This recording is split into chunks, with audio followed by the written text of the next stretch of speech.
on, you guys? My name is Rayge, and we are back today with the return of the Green Goblin Classic Legendary Trials. But as well, I want to break down for you guys the best teams to utilize now that have been updated since this event has been last run. A couple of quick tips and tricks as well for helping you guys prepare and maximize points, of course. So first and foremost, guys, as you can see, if you hit preview here, you are able to actually already dive in to the trial event in terms of seeing the details. Something else to point out as well, there are still leaderboards tied back to this. So obviously, if you do not have Green Goblin Classic at the full 7 yellow stars, you're gonna have an opportunity here to participate in this. And how you can also be a part of this is the ranked rewards here, as you can see, right? So depending on where you rank, this is also gonna give you additional sharp payouts here. Having said that, the last time we've seen this event run, the minimum to reach in terms of points is about 400,000 to earn ranked rewards. As you can see on the bottom left there, I'm not sure if that's a typo. Typically, from what we've seen in the past, it should be 400,000. It says 100,000 right now in the preview. This could be a typo, just something to be mindful of. But what that means is essentially when you hit that bare minimum threshold, you are able to actually get the minimum shard payout, which in this case is the 81 to 100% here, being the 30 shards here of Green Goblin. So just something to be mindful of, guys. Also, just as a quick recap as well, for myself personally, when I went through this last time, I was only able to use my Rebirth team, and that's still going to be the case here. If you're using just one of the teams to fully maximize difficulty 7, the highest point total you'll be able to reach is about the milestone 39 mark, which is the 1.1 million. That's close to where I landed when I had just my Rebirth, difficulty 7, all of the packs activated. If you're going to be partaking in milestone 40 and beyond, which goes all the way to 43, you need to actually hit 1.35 million, and that means you will need both the new Avengers and as well as Rebirth in difficulty 8. So obviously it means that there's going to be a significant amount more investment. Teams will likely need to be north of $1 million plus for both teams. So just something to be mindful of if you guys are planning to go that route. Having said that, guys, now I want to switch gears here and talk about the teams that we've been updated for each of those node sections and the team recommendations now, since we've had some changes in the meta here. First and foremost, guys, I just want to point out that you do not need Rebirth as strong as you see on screen here, but it's just the fact that this is the team that I built up for the incursion rates. Now that we've seen that the incursion rates have changed in terms of the meta now, especially shifting to Hive Mind and the synergy with Symbiote Surfer, aka Void Knight, and Super Scroll himself, this team is going to be falling out of the meta. Having said that, if you guys have already invested in this team, I would bring them up so that way you can save resources. I personally did not bring up new Avengers just to save on the resources. But again, difficulty 8 is where you need both teams leveled up. Maybe that will change in the future, but just something to be mindful of. This team still got the job done for me. Now, if you do not have this team built up, new Avengers is definitely the route to go, but you still need this team because of the way that they designed difficulty 8 and above. So just something to be mindful of.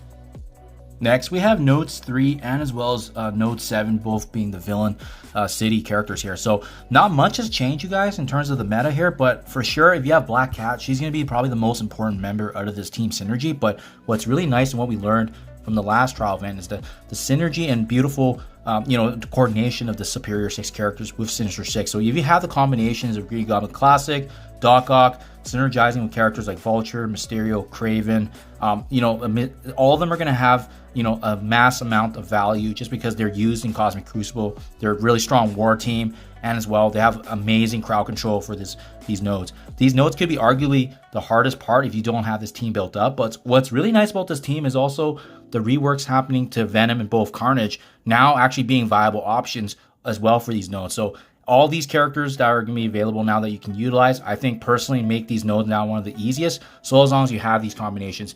Now, having said that, if you don't have them, the options here are quite slim, guys. Beyond the Superior 6 with the synergy of Black Cat and Superior 6, there's only some hand characters, some mercenary characters, obviously some Dark Hunters here and there. So wouldn't recommend for sure. Build the meta right now because this is what's going to absolutely crush those nodes for you. And honestly, like I said, Black Cat still being in the meta, still being relevant with her Secret Defenders team, absolutely huge, especially synergizing with the unlock here of Green Goblin Classic. If you're able to unlock him right away, you can use him immediately as well in these nodes to go even higher. Having said that, Global Blaster is the section respectively here for Nodes 4 and Nodes 8, and could arguably be the hardest section or the second hardest, but there have been some really juicy reworks here in terms of some characters now that we can utilize. So obviously the Legendary Horseman character teams like Archangel, Gambit, we have characters like Sunfire, Phantom X. most of you folks, if you brought up Big Apocalypse and fully upgraded them, many of these characters will likely already be at gear tier 17, level 90, so that's already gonna have some instant value right there. However, if you do not have those characters built up yet and you want to just build what's in the meta right now, we have the additions here of the Extreme X-Men characters like Cyclops. We have actually Sunspot being added here, and even characters like Darkhawk having that synergy right now with the Pegasus team. Now, mind you, I don't believe there's any other Pegasus members. Let's double check that. But even in that case, though, he's a relevant character that you can building up and get some value out of the incursion raids right now as well. So some really notable additions here. But for sure, seeing Cyclops, Sunspot, Gambit having that synergy. We have Archangel being able to grant energy for his allies in the passive turn meter. Global Blaster is definitely looking like better than it was before a few months ago. Now that Extreme X-Men has been added into this mix. Having said that, another really nice value add is the fact that I mentioned earlier, if you already have Rebirth built up, characters like Agent Venom, we have Winter Soldier here, all being part of that Rebirth. You may want to be cautioning yourself carefully here just because of the fact that if these characters are used later on in some of the Rebirth new Avengers nodes, right, then you may want to, preserve their strength and abilities. But yeah, just something to be mindful of. There's lots and lots of options now, which is really good. Ultron's also really good, being able to provide the supportive buffs, summoning his minions, just something to be mindful of for sure. But now that we have these different well-rounded Global Blaster characters with supportive capabilities, definitely makes things much easier than we saw before in the last running of this event.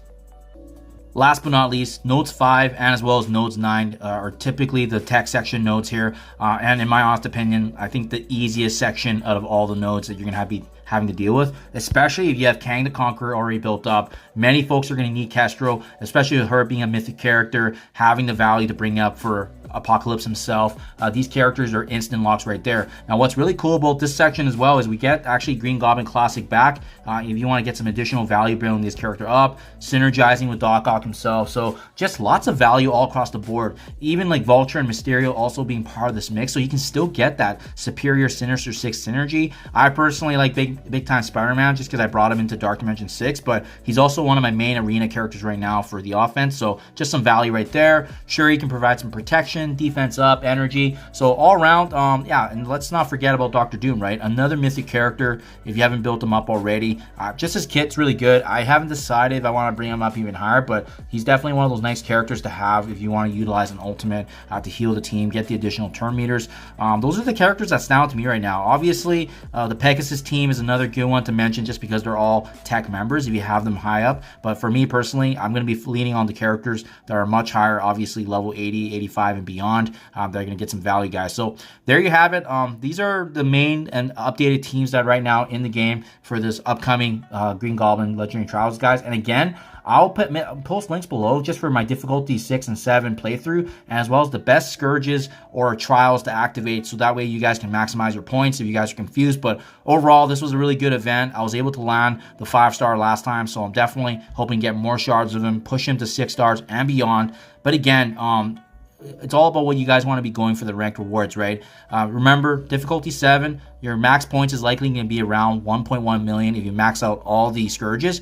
And then beyond that, you need to actually participate in difficulty 8, which requires both new Avengers and the Rebirth squad. So just something to be mindful of, guys, if you're not understanding that. Hopefully this helps you guys. Let me know. I definitely plan on making an updated video with these newer revised teams just because I want to see how my Extreme X-Men also does with some of these packs or Scourges activated.